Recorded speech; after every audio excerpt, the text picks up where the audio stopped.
Hi, and welcome back to M&A Ambassadors, Becoming the USP, the Ultimate Sales Professional. Now, in my last couple of videos, we've been talking about rapport building, direct rapport, conscious rapport, and unconscious rapport. Now, an interesting announcement came out in the newspapers a couple of days ago. So I'd like to touch on that today. And in the next videos, we will continue with the techniques for building the unconscious rapport.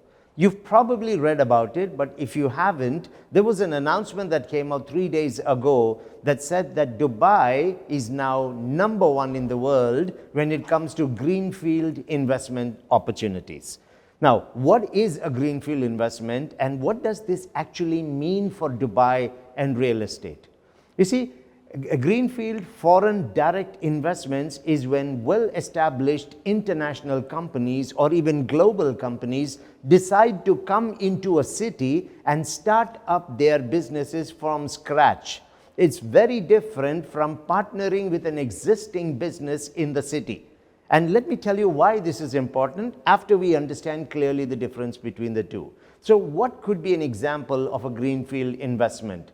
A company like Toyota, recognized as a global company, when they decided to expand into Mexico, they did not come into Mexico and partner with a local company to use an established brand, their own distribution networks, marketing channels. Toyota decided to set everything up from scratch, which means a very significant amount of investment would be done to create a long-term market for them. So that's what we mean as a greenfield investment. Another example was Hyundai going and opening in the Czech Republic. So for Dubai, in the first half of this year alone, we have had 511 greenfield foreign direct investment opportunities. That took Dubai to the #1 position. At #2 is Singapore with 186. The 325 such investments behind Dubai. So which means if you look at the first half of this year, on an average, every day, when one greenfield investment opportunity happened in Singapore, 4 such opportunities happened in Dubai. Why is this significant for real estate in Dubai? When companies decide to pick a city to start a new greenfield opportunity, they first look at the GDPs. They look at the economic health of those cities or countries. They also look at the geopolitical scenarios. They look at the government policies, how easy it is to set up and do business. They look at financial infrastructures. They look at opportunities to have tax benefits. They also look at quality of lifestyle because many of these companies will be looking to bring their senior level executives and families into that city. So they would look at schooling systems, healthcare systems, medical insurance, safety. They would look at ease of access to money and lifestyle, malls, communities to live in, beaches, parks. They look at the leisure lifestyle in addition because some of their key executives will be moving into the country.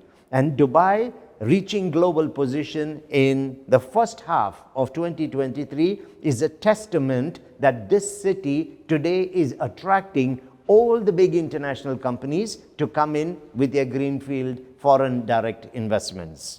We already have 170 of the top Fortune 500 companies that have their regional offices now in Dubai.